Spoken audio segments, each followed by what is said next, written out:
बिहार के मुजफ्फरपुर स्थित कोर्ट परिसर में खुदीराम बोस और प्रफुल्ल चाकी के मूर्ति का अनावरण हाईकोर्ट के न्यायमूर्ति सह मुजफ्फरपुर के इंस्पेक्टिंग जज न्यायमूर्ति सत्यव्रत वर्मा ने ऑनलाइन उद्घाटन किया।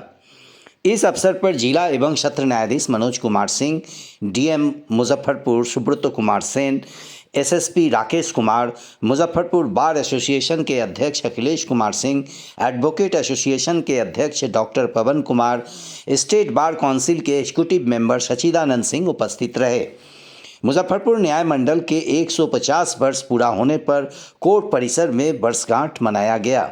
समारोह की शुभारंभ राष्ट्रीय गान से हुआ। जिला एवं सत्र न्यायाधीश मनोज कुमार सिंह ने उपस्थित अतिथियों को संबोधित करते हुए कहा कि निजी विचारों को अपने हित के बजाय देश और समाज के लिए लगाए तो ज़्यादा बेहतर होगा।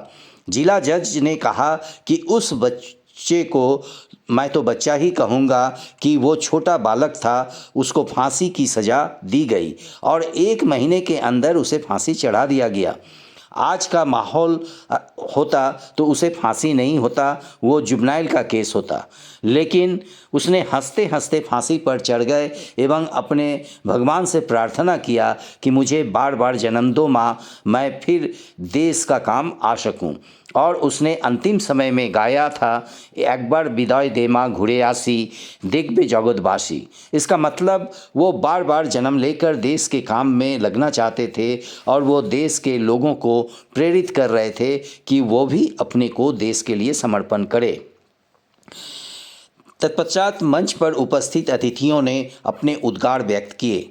150 वर्ष के इतिहास को संजोकर मुजफ्फरपुर कोर्ट द्वारा एक स्मारिका का लोकार्पण जिला एवं सत्र न्यायाधीश मनोज कुमार सिंह, डीएम सुब्रत कुमार सेन, एसएसपी राकेश कुमार एवं उपस्थित अतिथियों के साथ किए।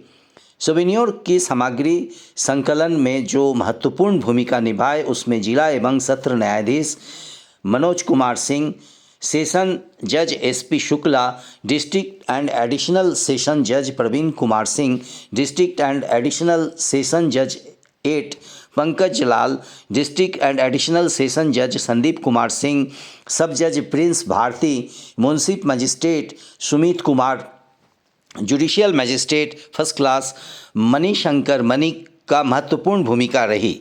इसके अलावा कई जुडिशियल मजिस्ट्रेट और अभिलेखागार के कर्मी ने काफ़ी मेहनत किए।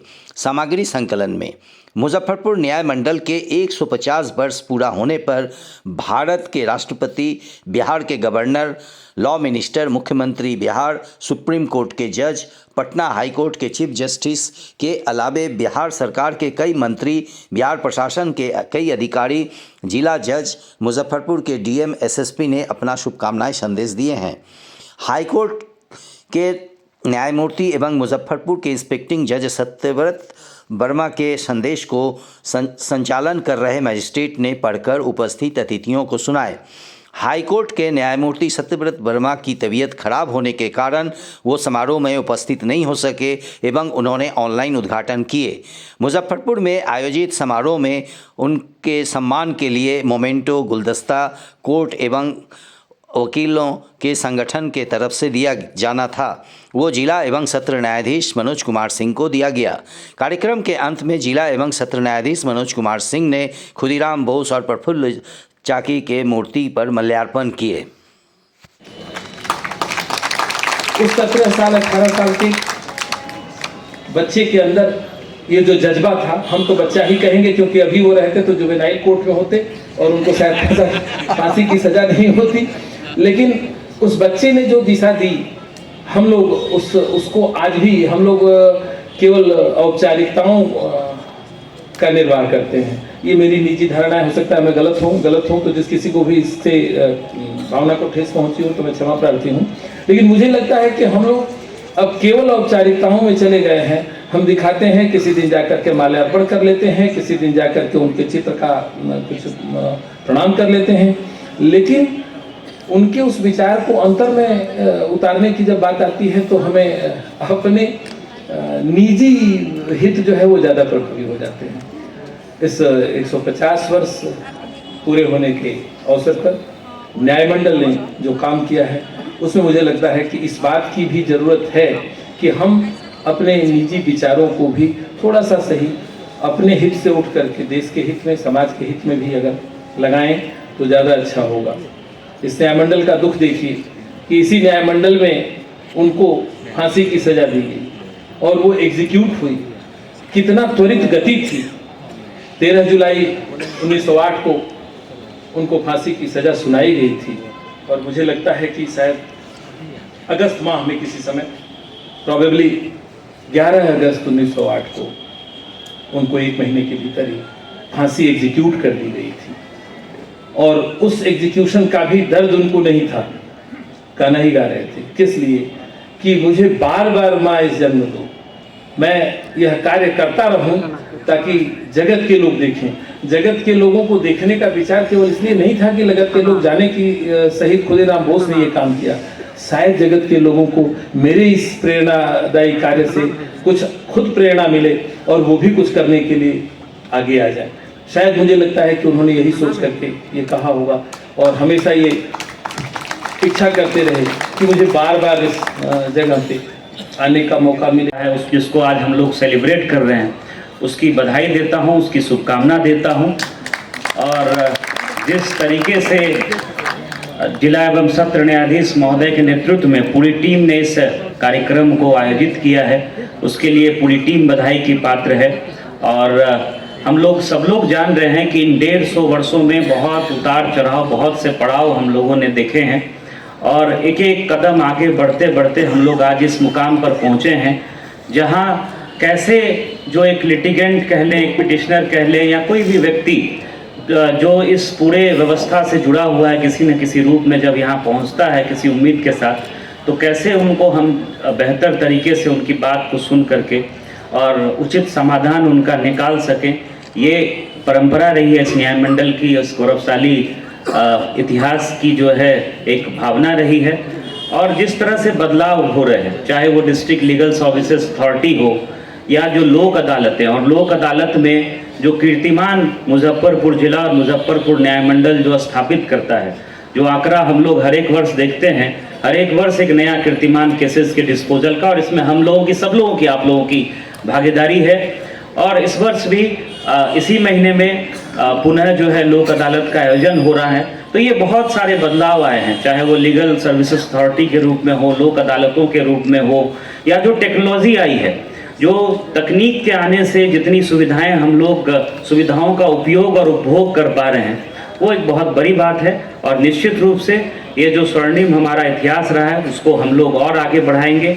और इस पूरे 150 वर्ष में लगभग 2 साल के एक छोटे से अवसर का इतिहास का मैं भी गवाह रहा हूँ। और पिछले 1.5 वर्ष से मैं जब से सर आए हैं तब से मैं सर के प्रयासों को देख रहा हूँ। सर ने पिछले साल ही अपना विज़न क्लियर कर दिया था कि हम लोग नेक्स्ट ईयर हम लोगों का 150 वर्ष पूरा होने वाला है, और सर ने होमवर्क वहीं से अपना स्टार्ट भी कर दिया था। जैसे कि पहले पूर्व के वक्ताओं ने भी कहा, सर ने निश्चित रूप से इसमें बहुत प्रयास किए। बहुत सारे पुराने जजमेंट्स हैं, बहुत सारे पुराने रिकॉर्ड्स हैं, सर ने कहाँ से अपने प्रयासों के माध्यम से उनको खोजा है। तो सर को भी मैं इसके लिए बहुत विशेष बधाई देता हूँ। और जो हम लोगों का ये 150 वर्ष रहा है, निश्चित रूप से 150 वर्ष में हम लोगों के बहुत सारे न्यायाधीश कर रहे होंगे और बहुत सारे अधिवक्ता कर रहे होंगे, इन्होंने बहुत मेहनत की होगी इस पूरे 150 साल के हिस्ट्री को गौरवपूर्ण बनाने के लिए। आज के दिन के माध्यम से हम लोग उन सबको भी याद करते हैं। और जहाँ तक पुलिस का संदर्भ है, तो इस 150 वर्षों के दौरान पुलिस ने चाहे न्यायिक प्रक्रिया में जो भी अपेक्षित सहयोग हो या जो भी न्यायिक दिशा निर्देश हो, हमेशा न्यायपालिका का सहयोग किया है। और आज भी मैं सर को माध्यम से आश्वस्त करना चाहता हूँ कि जो सहयोग हमेशा पुलिस का रहा है न्यायिक कार्यों के लिए, वो सर आगे भी हमेशा रहेगा। और इन्हीं शब्दों के साथ मैं अपनी बात को आज ही के दिन जिला मुजफ्फरपुर न्यायमंडल अपना 150वां वर्षगांठ भी मना रहा है। जैसा कि आप लोग जानते हैं, मुजफ्फरपुर जसीब का बड़ा ही गौरवशाली इतिहास रहा है और दर्जनों जजेज यहाँ से एलिवेट होकर के हाई कोर्ट और सर्वोच्च न्यायालय तक गए हैं और उन्होंने अपनी सेवाएं दी हैं। साथ ही साथ मुजफ्फरपुर बार का भी उतना ही गौरवशाली इतिहास है। यहाँ से कई बड़ी अधिवक्ताओं ने अपने सेवा से देश को सहयोग किया। पिताजी कहे कि ये हम लोग गुलाम हैं। ये 4 बरस की आयु में ये शहीद खुदीराम बोस के दिल में जो गुलामी का जो बात घर किया, और उनके बारे में तो आप लोग भी जानते ही होंगे कि कैसे कैसे उनका जन्म हुआ था, उनका पालन उनकी बहन के यहाँ हुआ था, पिताजी भी उनके मर गए थे, और जब उनको आज़ादी का दीवानगी चढ़ा तो सब कुछ भूल गए और मुजफ्फरपुर में आकर के वो जो उस समय के जो यहाँ जो जज साहब थे, जिनका ट्रांसफ़र डर से जान बचाने के लिए मुजफ्फरपुर में कर दिया गया था, वहाँ के कुछ जो क्रांतिकारी थे जिनको उन्होंने दंडित किया था, उनको मुजफ्फरपुर ट्रांसफ़र कर दिया। फिर वहाँ से लोग प्लानिंग करके आया और हमला किया। क्यों? तो उनके देश में ये, उनके दिल में ये था कि हम गुलाम हैं और इस फिरंगियों से हमको मुक्ति लेना है।